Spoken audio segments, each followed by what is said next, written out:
So it is a pleasure today to have Oleg Lisovyy from the University of Toul. He gave many important contributions to the theory of tau functions of isomonodromic time, and in particular, the representation in terms of determinant and the relation with two-dimensional conformal field theory. And starting with a seminal paper with Heun and Yorgov, which gave an explicit solution of general P6 in terms of conformal blocks, Virasoro conformal blocks with C equals to 1. And today he's going to tell us about another connection with two-dimensional conformal field theory, this time at C equals infinity, so the semi-classical regime. And he's going to tell us about accessory parameters in Heun equation and classical conformal blocks. Okay, thank you very much for such an introduction. It is a pleasure to give a talk at this seminar. So let me maybe start by a few general comments.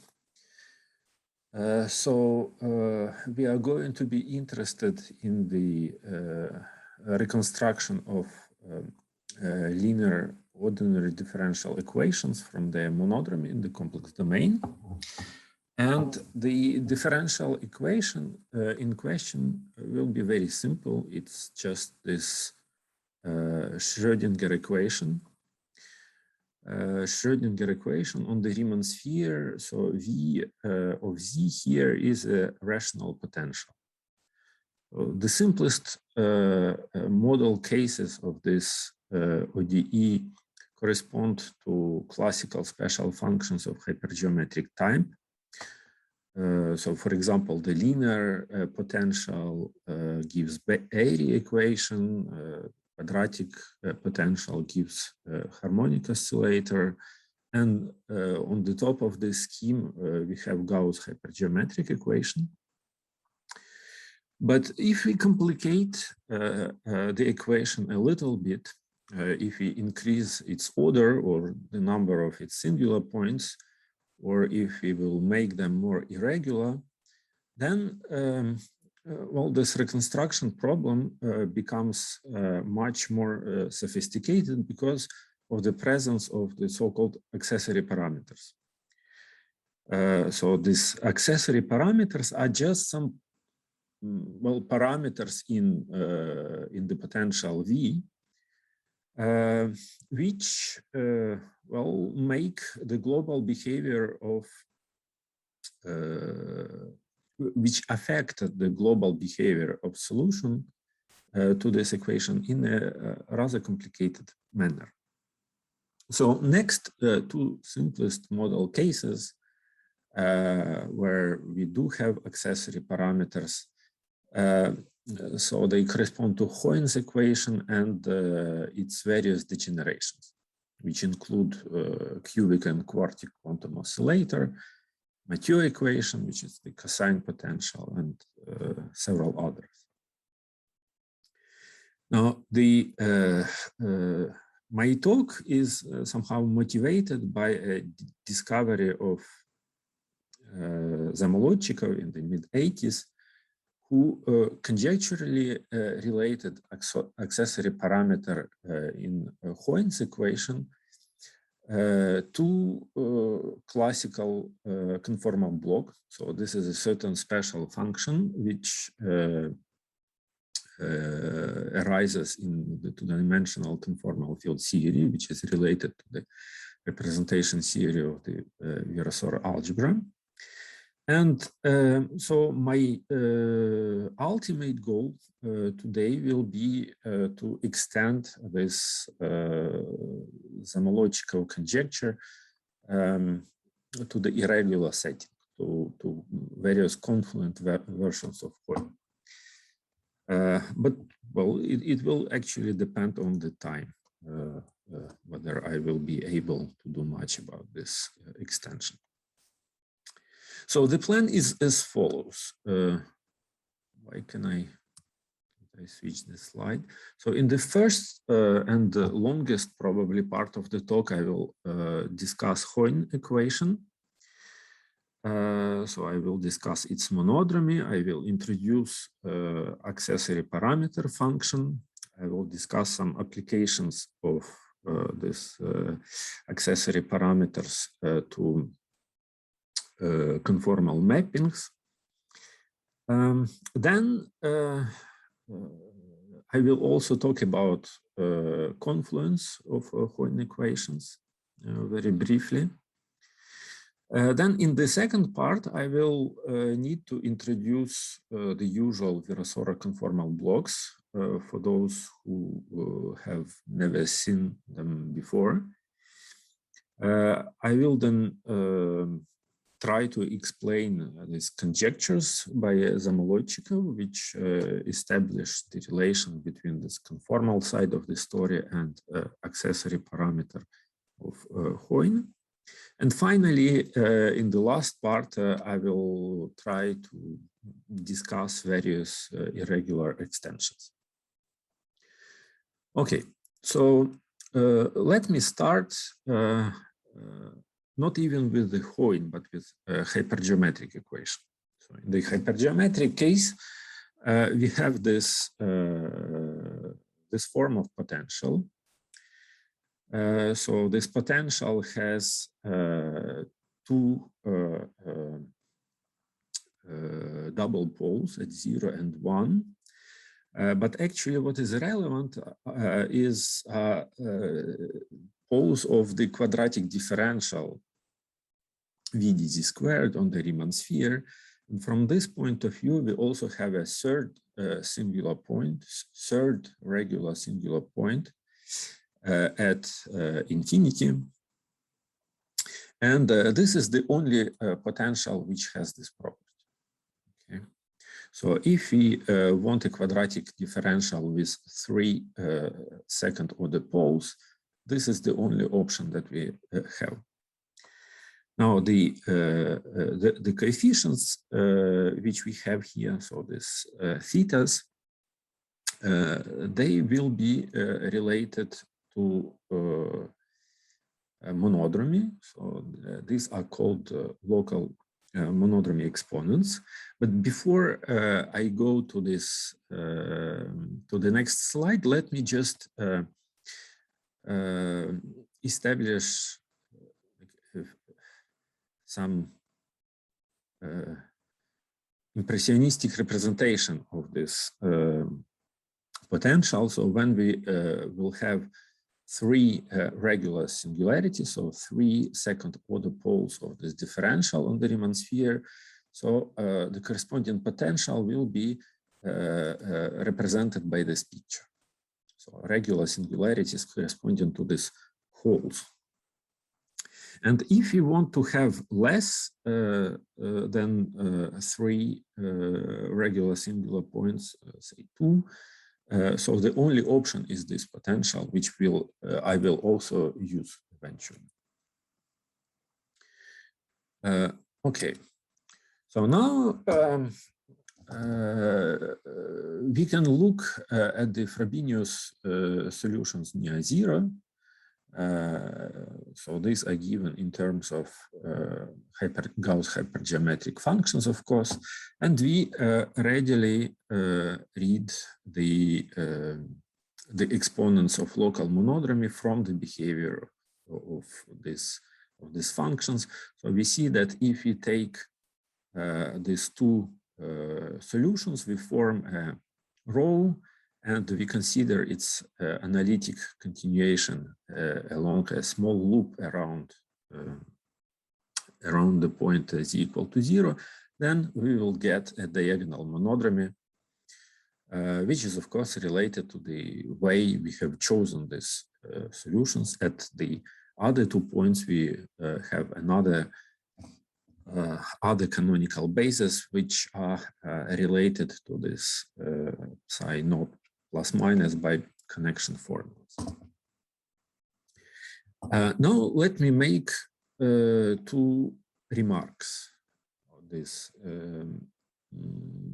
potential. So first of all, let us note that local monodromy, I mean these exponents that we have here, they completely fix the equation. There are no other monodromy parameters.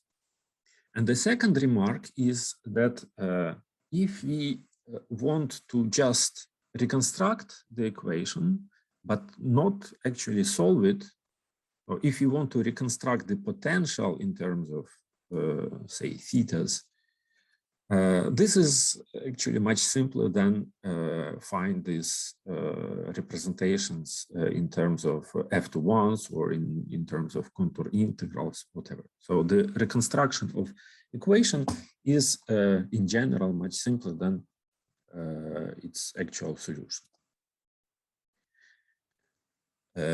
Okay, now let's say a few words about the confluence. Let us consider the following scaling limit. So in the previous potential, we are going to send two parameters, so there's two local exponents to infinity. And simultaneously, we are going to send the independent variable to 0 in a correlated way. And so now let us see what happens to our potential. So in the potential, the first term grows quadratically with this scale going to infinity. The second term also grows quadratically, but now this is because it's theta1, which goes quadratically. And the third contribution, well, naively, we get something like lambda cube, because theta infinity goes to infinity like lambda squared, theta1 as well. And we have an additional lambda coming from the denominator. But because this theta1 and theta infinity are actually correlated, so the difference between the two is a finite number, the numerator actually grows only linearly in lambda.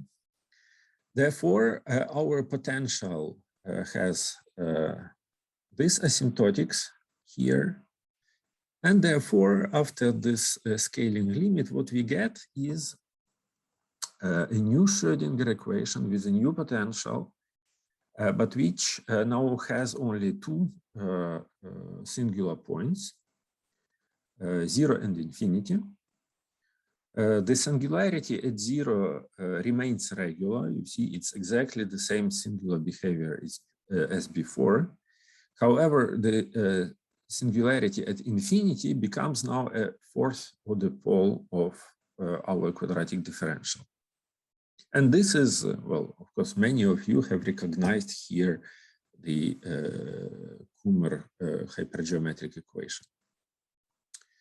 So this scaling, this limiting transition, which I have just made formally here, will be represented pictorially with this kind of picture. So you see that the singularities at 1 at infinity, they collide and produce one singularity, but which is more complicated.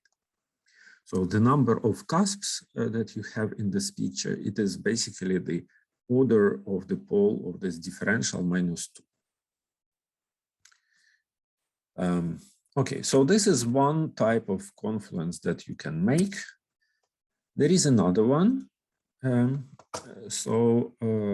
now take Kummer potential, or this potential here, and again send the independent variable to 0 and one parameter to infinity in a correlated way. And now again, it is easy to see that, well, actually after this rescaling, our potential grows quadratically with lambda, and the new potential has no constant term. So we have a regular singularity at 0. We have an irregular singularity at infinity, but the pole of our quadratic differential is now of third order and not fourth order, which is why our picture transforms into this one. Okay, and this potential is equivalent to Bessel equation. Now, if you continue this these limiting transitions, we will recover all classical hypergeometric functions. So the first line we have already seen. Then, if we collide the points 0 and infinity in the confluent hypergeometric equation, then we will get something like this. So the only singularity is at infinity, and the order of the pole of VDZ squared is now 6. So this is the Hermite-Weber equation corresponding to quantum harmonic oscillator. And if we make one more transition, we will get A. Fine. Now let us complicate the things. So let us consider Heun equation. And so the potential in Heun equation is characterized by 4 regular singular points. So here we have regular singularities at 0, 1, t, and we also have a regular singular point at infinity, because these 4 first terms, they decay, as 1 over z squared when z goes to infinity.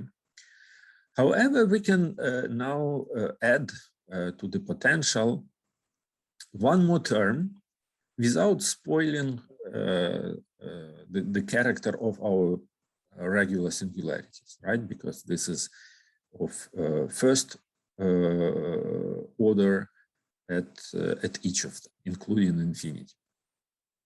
And so now what we have to note in this equation is that we now have one parameter. So this is this accessory parameter, which is not fixed by local monodromy exponent.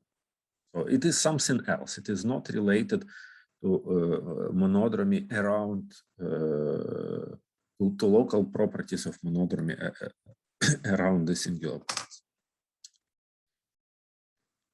We can also make this degeneration scheme for a Heun equation like we did for a hypergeometric one. So it has this structure. So at this end of the scheme, you will find Mathieu. So you will find cosine potential. So this is the cubic oscillator and so on. So now let us try to understand the space of monodromy data for Heun equation. So we have this 4 regular singular points, and if we pick some basis of solutions and try to look at what happens when we continue them analytically around singularities, then we will have 4 monodromy matrices in SL2 which multiply up to 1. So the conjugacy classes of these individual monodromies are fixed. So the eigenvalues should be related to these local exponents that we have in the equation. The choice, the fact that we can choose the basis of solutions in an arbitrary way means that we have to quotient here by the action of SL2. And now if we try to compute the dimension of this space, it turns, well, it is not difficult to understand that it is equal to 2. So in principle, the accessory parameter E, which we have in our differential equation, and the position of this 4th regular singular point, which we cannot fix by homographies. So these 2 parameters can be actually seen as a pair of local coordinates on the space of monodromy data, but this local coordinates, they depend on, well, actual parameters of monodromy matrices in a very complicated, very transcendental way. Okay. But at least in principle, if we have E and T, we can compute the conjugacy class of monodromy. And conversely, if we fix any convenient monodromy parameter, this, let's call it sigma. So this will make the accessory parameter a function of the fourth singularity position and of this monod coordinate that you have chosen on M. Oleg, could I jump in with a quick question? Sure, sure. Yes, please. If you took the Heun equation and instead wrote it in first order form. If you wrote the Heun equation not as a second order scalar equation, but a first order two-component equation. Right? Yeah. You would still have 4 singular points. And would there, I mean, I guess the accessory parameter and the extra singularity is one of these false singularities in the sense that there's no monodromy. But does that appear in the first order version also, or does that just not occur? Of course, you can rewrite second order equation as a first order linear system, but the apparent singularities do not occur precisely. So you get Heun from, so it's better to understand in the opposite direction. So Heun equation appears when you have this apparent singularity colliding with one of the actual singularities. So I don't want to interrupt you, but what you didn't mention isomonodromic deformations, but in fact, if you move the T, of course, there's the Pandové 6, which governs the isomonodromic deformations. And I'm just wondering, in that setting, there is a natural pair which are dual to each other, and that is the Hamiltonian of the the Schlesinger system underlying that, and the time. So does the accessory parameter have something to do with the energy?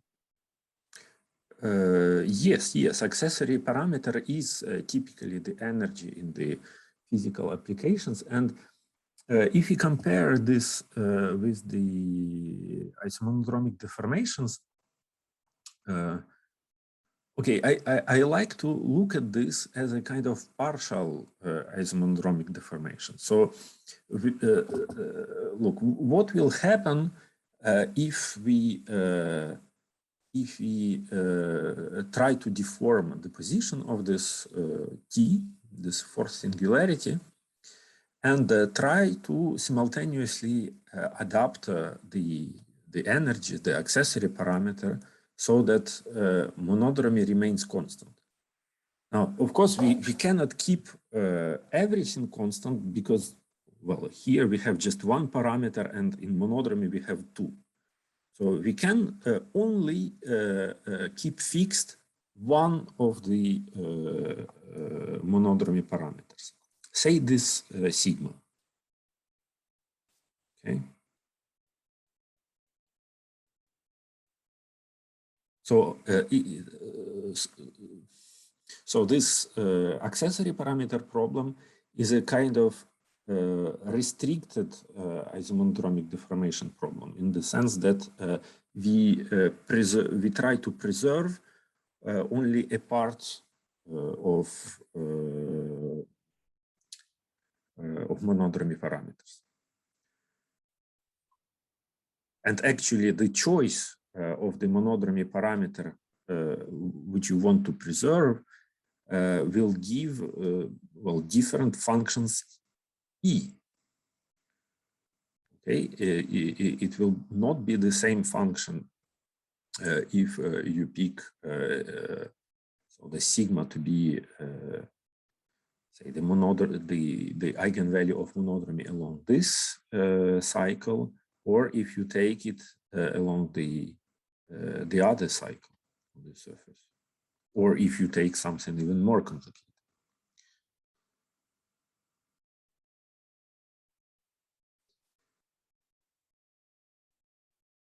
So I'm not sure this is the answer you wanted to.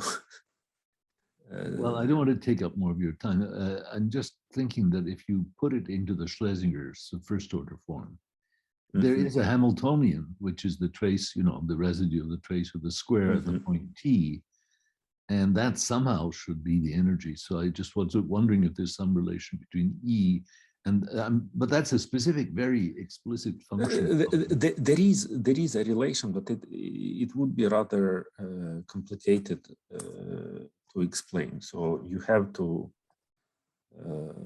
yeah. So basically, the first order linear system is related to Penlever 6.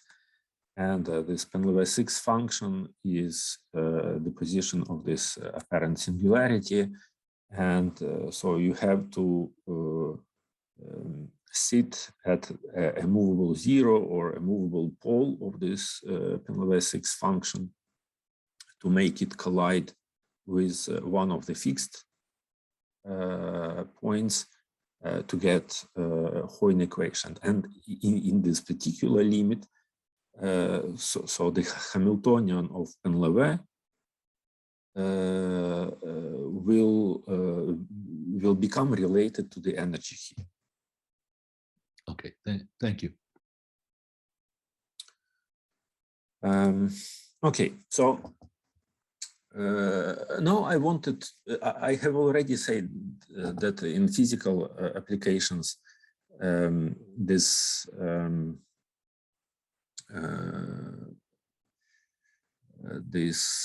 accessory parameters play the role of energy. Now I wanted to talk about one mathematical application, which is the theory of conformal maps. So we have this general Riemann mapping theorem, which basically tells that every simply connected planar region is conformally equivalent to the upper half plane. But unfortunately, this theorem is non-constructive, and it doesn't tell you how to really construct such a map. And there is a situation where one can make some further progress in order to construct this map explicitly. And this is the case where the target domain is polycircular, is bounded by polycircular arcs. So we have a kind of polygon, but with the sides given by circle arcs. And well, in this case, it is not very difficult to show, it's just some application of the Schwarz principle, that the conformal map F from here to here satisfies this Schwarzian differential equation of third order, where V of Z looks very much like the potential that we had in hypergeometric equation in Heun. So this theta k's, which were local monodromy exponents, they correspond to angles of these circular polygons. But we also have these extra parameters, EK, which are essentially accessory parameters. And the Schwarzian equation can be actually recast as a linear second order equation. So the general solution of this can be, is just the ratio of two linearly independent solution of this linear ODE. Okay, so if you know how to solve this, you have your conformal map explicitly. Now, in this example, in this picture, we have assumed that z equal to infinity is actually a regular point. So this means that the potential that we have has to decay as at least 1 over Z4. And it is clear that this gives 3 constraints on the parameters ek, because here we have, so far we only have a 1 over Z decay, right? So we have to cancel 3 contributions. We have 3 constraints satisfied by ek. And so if you have n singularities here in the potential, then what will remain is n minus 3 accessory parameters. So in the case of 4 singular points, there will be just one accessory parameter like in Heun. So let me show you some examples how it works. So the most elementary example is this potential with 2 regular singular points. So the 2 linear independent solution of the corresponding Schrödinger equation are just some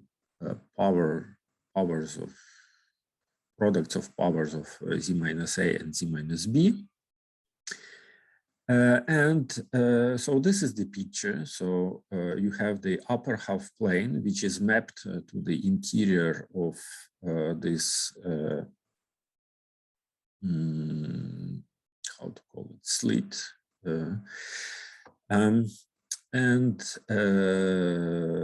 Where so this theta and the coefficients of linear combinations are chosen more or less arbitrarily.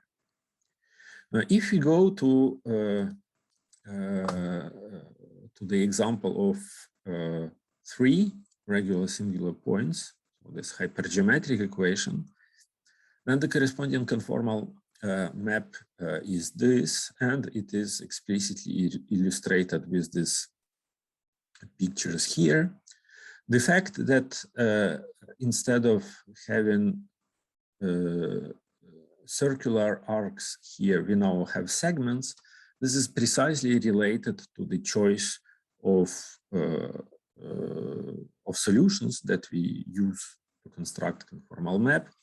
So basically, here we have picked solutions which diagonalize the monodromy matrix around 0, and this gives rise to these straight segments.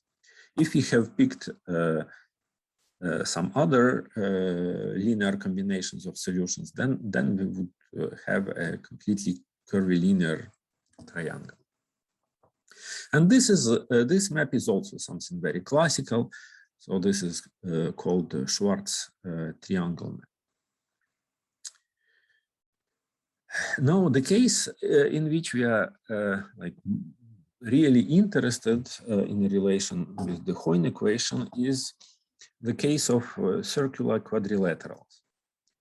So, schematically, I have drawn one such quadrilateral here. And it is important to note that actually the geometric configuration, so the geometric description of this circular quadrilateral is equivalent to monodromy.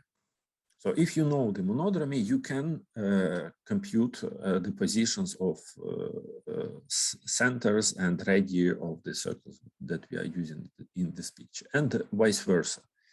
If we know the geometric configuration, we can compute monodromy matrices explicitly. So this is again some tricky use of Schwarz reflection principle.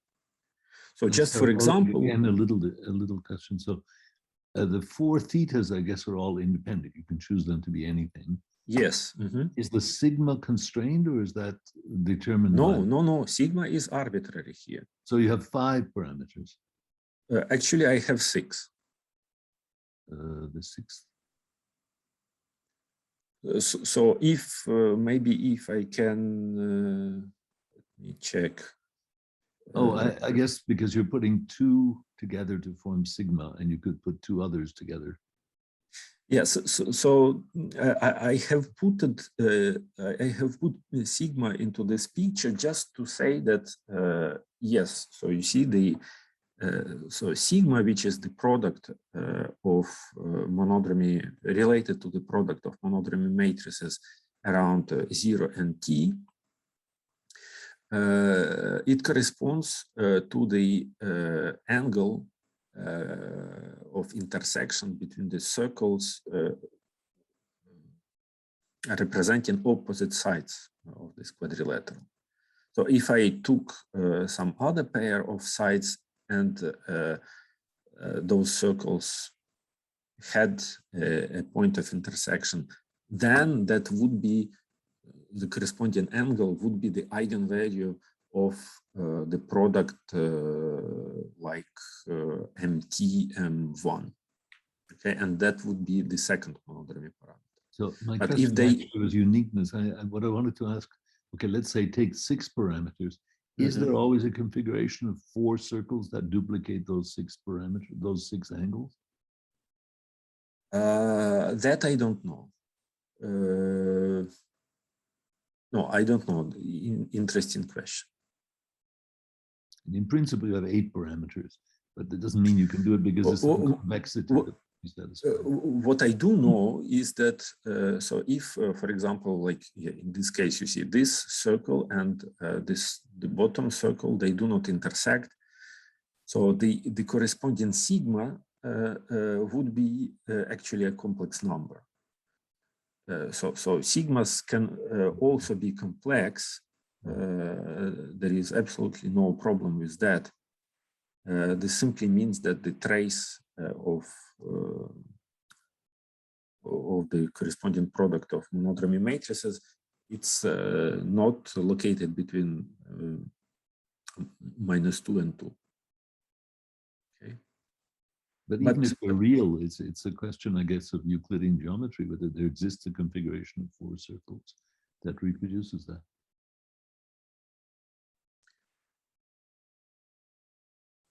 What I can tell you is that in the opposite direction it works. So if you have this 4 circles, then you you have this 4 centers for ready, and you can just completely so these parameterize monodromy matrices.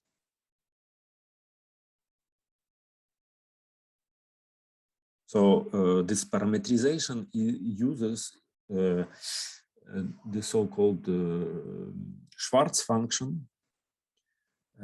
which is used when you want to make the reflection from the interior to exterior of the corresponding circle. So the statement is that from this circular configuration, you can always compute monodromy. Now, going in the opposite direction, I don't know if it works. Well, what are the constraints that you have to put on monodromy matrices so that they correspond to a genuine configuration of circles?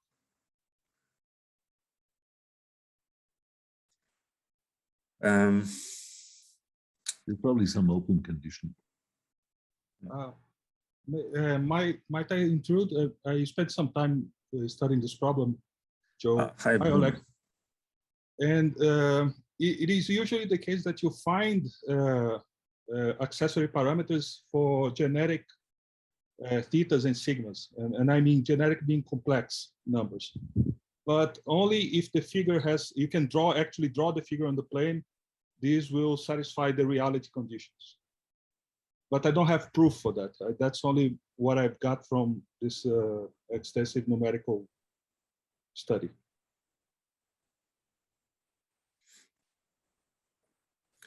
Okay, thank you, Bruno, for the comment. So now let us get back to Heun equation. So you see, if we want to solve this conformal mapping problem, or if we want to know this F, which maps the upper half plane to this circular quadrilateral. So first of all, we need to reconstruct the Heun equation from the circular configuration. So we must find T and E, which produce the relevant monodromy, which you can read off from this picture. Okay. And this is extremely transcendental problem. What we are going to be interested in is yet another problem. So you see that on the equation side, we have these two parameters T and E. On the monodromy side, we have two parameters, which, well, let us call them sigma and eta. And so if we want to solve the conformal map, so we have to express these two in terms of these two. But now we will make something intermediate. We will pick one parameter from the equation data. Let's take this T. One parameter from the monodromy data, which will be the sigma. And then we will try to determine E, well, and eventually eta as functions of sigma and T. So this is the problem that we are going to be interested in. So to find this E as a function of T and sigma means to reconstruct Heun equation from one monodromy parameter and this extra singularity that we have. Now, this reconstruction can be done perturbatively. There are several basic steps. So first, we transform a Heun equation into canonical form by basically subtracting local monodromy exponents, one of the local monodromy exponents. We choose a basis in the space of solutions which diagonalizes the product of these two monodromy matrices, and write the solutions inside this annulus in the form of such Laurent expansion, where omega is basically related to sigma, to this Floquet exponent. And the coefficients of this Laurent expansion satisfy a three-term linear recurrence relation. And this was the main reason why we went from this previous form to the canonical form. And in the recurrence relation, we have a very specific dependence on T, which, as we will see in a moment, allows to construct which allows to solve for the accessory parameter perturbatively. So the form of these coefficients AN, BN, and CN is not really important for the story. Let us just remember that accessory parameter is here. So accessory parameter is in Q, which is itself in the coefficients Bn. Now, if we introduce this ratio, our three-term recurrence transforms into a nonlinear two-term Riccati equation, which is this one. And this expresses the quantity U naught which is the ratio of the first two Laurent coefficients, as an infinite fraction involving these ANs and BNs. We can also find a similar representation for the ratio C minus 1 over C naught. And then the equation which relates these three coefficients actually gives an equation for the accessory parameter Q as a function of T for given omega. So it is this equation here. Remember that Q and accessory parameter lives in these red pieces of the formula, and the T, which is a small parameter that you have, it appears in blue in this equation. So now all you have to do in order to reconstruct the expansion of Q or of the energy for small t is to well, substitute this expansion into our continued fraction and truncate this equation, this fraction at the order where you want, at the order of precision with which you want to have this expansion here. So if you do this, well, you have to compute Q, then you have to go back to this energy, you have to express everything not in terms of parameters of this canonical form, but in terms of original local exponents and Floquet exponent sigma. But in the end, you get some expansion of the accessory parameter, which has this form. So you have some rational functions here, which involve these combinations of local monodromy exponents. And now, well, a spoiler.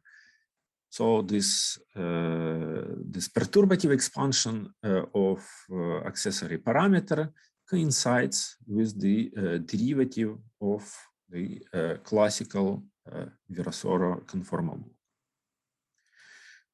So let me now try to explain what is this beast. Oleg, you have about 5 minutes. Oh, so I will not be able to say much about conformal blocks. Okay, so let me maybe at least try to get to Zomological Conjectures and well, I will discuss irregular versions of them with those who are interested after the. Okay, so Virasoro conformal blocks are essentially determined by the commutation relations of the Virasoro algebra. So what you have to do is to consider highest weight representations of this algebra. So these are generated from these states, annihilated by generators with positive and negative indices. And the main actor that you need in order to define conformal blocks is called the vertex operator. So the vertex operator satisfies these commutation relations with Virasoro generators. And this relation determines V uniquely up to a multiplicative constant independent of T, which we can set to 1. And now the simplest non-trivial Virasoro conformal block is the matrix element of the product of such two vertex operator. So it depends on the central charge, 5 conformal dimensions, and the anharmonic ratio of four positions of fields. So one can compute this this quantity algebraically simply by inserting between this vertex operator operators the resolution of identity in the basis of this Verma module indexed by delta sigma.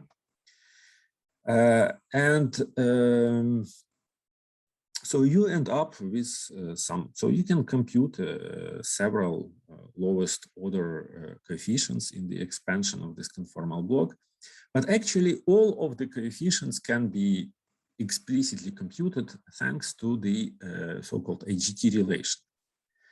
So the key is not to write f as a series over integers. You have to write it as a series over pairs of partitions. And then the coefficients of the series are completely explicit and simple in terms of central charge and conformal dimensions. Now, what are Zamolodchikov conjectures? There are two of them.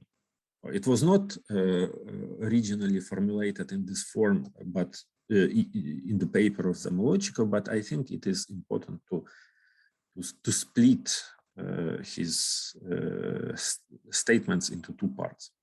So one conjecture concerns the quasiclassical limit of conformal block, where we send all of the parameters to infinity, but in such a way that the ratios of conformal dimensions and central charge remain constant.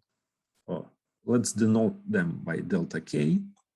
And this will eventually become these parameters in the accessory parameter function. So the first statement is that a conformal block has this WKB type asymptotics, so it exponentiates. So this is a large parameter here.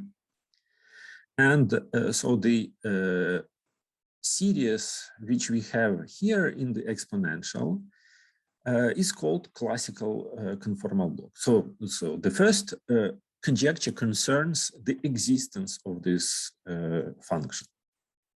Now, the second conjecture is about the correspondence between conformal field theory and Heun equation.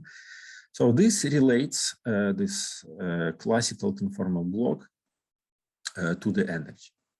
You see the two are very explicitly related, and you can check, of course, this coincidence order by order, going to rather high orders, high powers of t.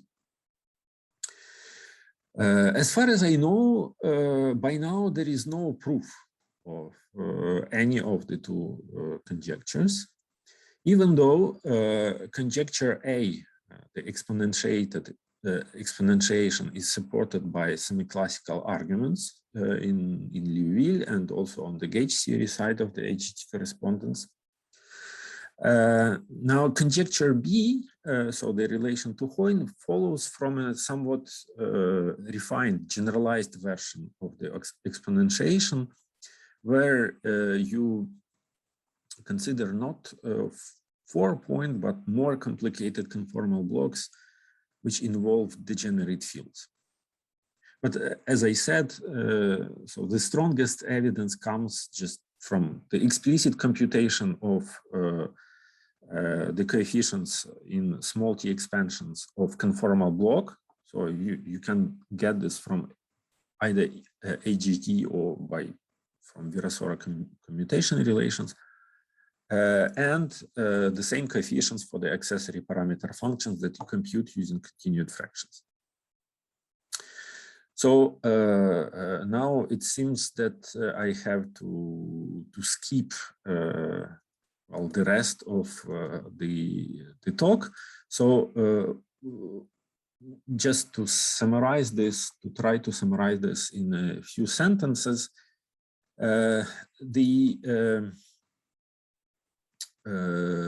so the statement is that both conjecture A and conjecture B remain valid in the irregular setting, but there are like easy extensions of Zamolodchikov conjectures and complicated extensions. So easy extensions, they correspond to cases where you can basically cut the figures that we have here into hypergeometric pieces, but by using one circle. So this is something like, you know, you have Gauss hypergeometric function f(1), and then you can do suitable scaling limits and go to f(11), which is Kummer, f(01), which is Bessel. So these are limits which are really simple. And in this case, you still have this conjectures A and B. The limits which are more complicated, they correspond to basically large T asymptotics in the confluent Heun equations. So this is something like looking for suitable basis of solutions of Bessel equation, which have nice behavior not at 0, but at infinity. So in a way, we have to find another basis in the space of irregular conformal blocks, which are adapted to this infinite point. And there are examples where people have carried out such a construction. So this is essentially due to Nagoya. And it turns out that Nagoya conformal blocks exponentiate. And moreover, they coincide in this exponentiated limit, they coincide with accessory parameter functions for well, confluent and biconfluent Heun equation. And well, so this is a kind of an abstract of the second half of the talk. So if anybody is interested in this, so please ask me. Don't hesitate to ask me. And yeah, so thank you very much.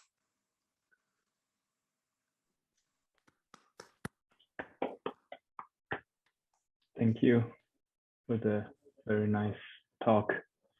I'm sure. Are there questions?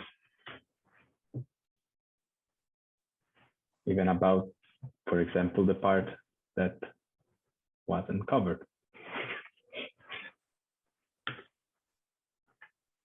Well, if no one else is going to, I will ask a question again. Is there, I'm thinking of relationship between these kind of the Schwarzian equations and the different kinds of linear, I mean, ratios of linear equations.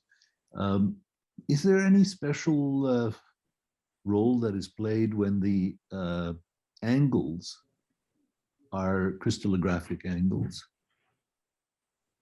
Like, you know, pi over 2, pi over 3, pi over 6.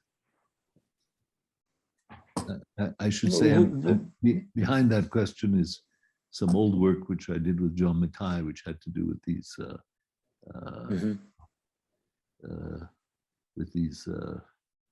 modular type functions, where the these are all fundamental domains for modular type functions, and they could have 4 sides or they could have more sides, but they're a special class. Where one should be able to read off the answers for the accessory parameters just because of the geometry. Well, I don't have any general answer to that. The only thing I know is that, so in this quadrilateral case, so the situation where you can really explicitly express the accessory parameter is precisely related to this modular business, and indeed you have this modular lambda function which appears. Okay, the modular lambda function is related to a Legendre type of, it's not exactly hypergeometric, but it's very close to a hypergeometric equation. Is that what? Well, you also have modular lambda function, of course, when you have this Schwarz triangle map, where the angles are, I think, simply 0. but you also have modular functions in the quadrilateral case when, well, I hope I am not mistaken, but I think it is when all the angles are something like p over 2. Maybe again Bruno has something to add to this, because I know he was working a lot on this. No, this is exactly right, Oleg. You get this. This is related to these subcases of the Pelebet 6, right? They are given by this Picard solutions, I think. Mm. Yeah. So I think those correspond to crystallographic angles, or is it all 0? Or are they all cut? Well, in the quadrilateral case, they are all pi over 2, as Oleg said. Oh. You may have circular arcs, so the analog of the sigma angle is not fixed, but the angles, they are all right angles.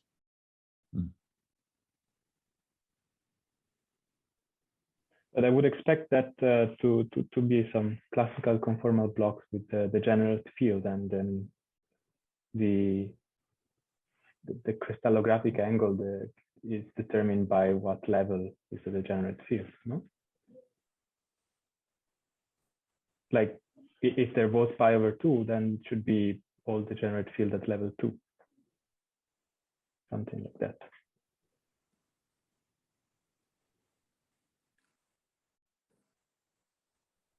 So is it a suggestion or a statement? It's a suggestion. It's what I expect that could be.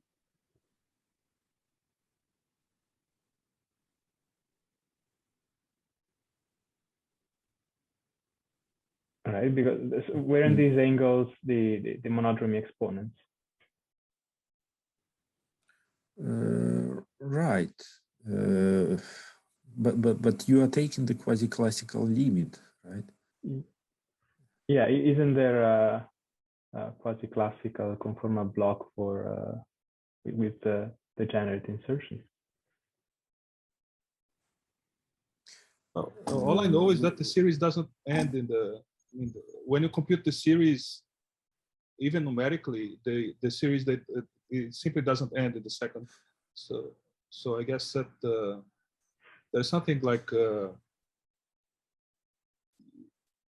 it is not a degenerate field, but it's goes like perhaps it's very close to a degenerate field, but it's a degenerate field of higher order. Mm-hmm. That's it. So I also have a couple of questions, actually. One is, so here you had essentially 4 parameters at the end. You have the E, T, A, and eta. I don't remember if you call it eta, but anyway, the monodromy around the dual cycle. Yeah. So E is the derivative with respect to T of the quasi-classical conformal block. Is eta the derivative with respect to A? Is theta? Yes. Is there, because I would expect some kind of this to be some kind of generating function, and the energy be the dual coordinate of the time, and then the dual coordinates are the monodromy coordinates around the dual cycles on the other side. Is there some kind of something like this? Well, I'm not sure I have understood the question, but there is a statement like this. So you have 2 pairs of coordinates on M, the space of monodromy data, which are more or less Darboux coordinates, right? So it's E and T and sigma and eta, okay. So the quasi-classical conformal block is precisely the generating function of the transformation between these 2 pairs of canonical coordinates. So indeed you have this relation which expresses the energy as the derivative of this W with respect to T, but you also have the relation like eta is the derivative of f with respect to sigma. Okay. Yes, indeed, you have this. So what is the question? Yeah. The question was exactly this. Yes. Because I only saw the t derivative. I think I have misheard. So I have heard theta instead of eta, and no. confused me a little bit. And another question that I had was, is there an analog of this reconstruction problem for Q-difference equations? We have an expert in the, at least we had an expert in the audience. So first of all, you have to tell me what is the monodromy in the case of Q-difference equation. And this was, I think this was studied by Yama-san and Ramis and Soloa.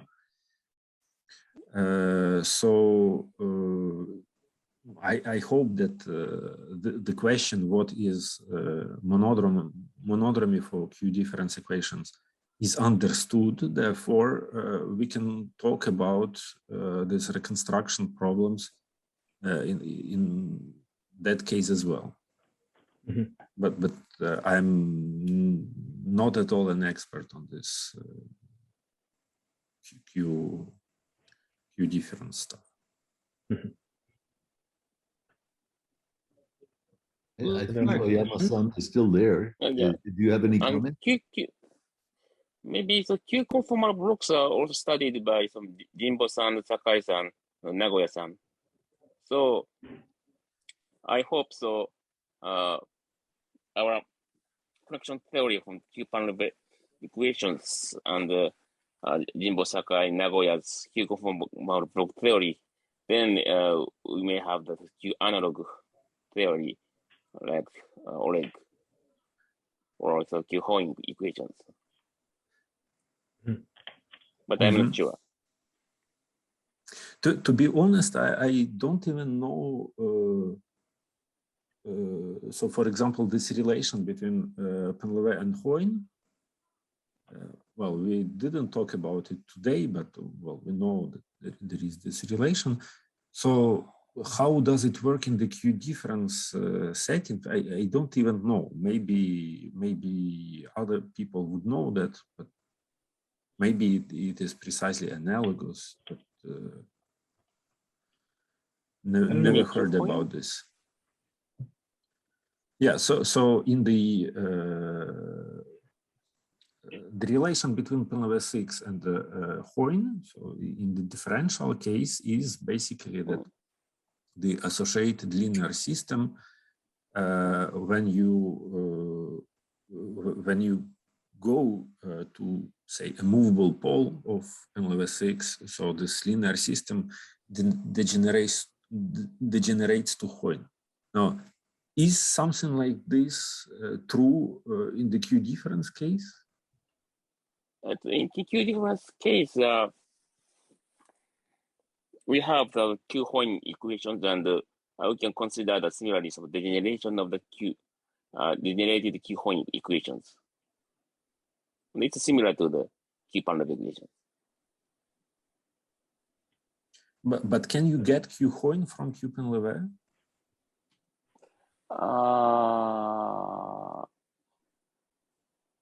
I'm not sure. So,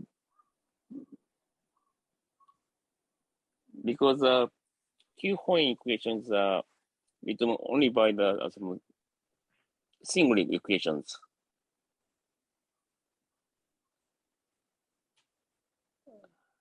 So that's why. So the relation to the Q-Heun and the Q-Penlevé is very complicated. But I hope it is similar. So in the same other differential Penlevé equation, so if the Q-Penlevé equation goes to the 0 or infinity, it leads to Q-Heun, but I'm not sure. I'm so sorry. maybe we can stop recording, and if there are more discussions, we can continue. Mhm.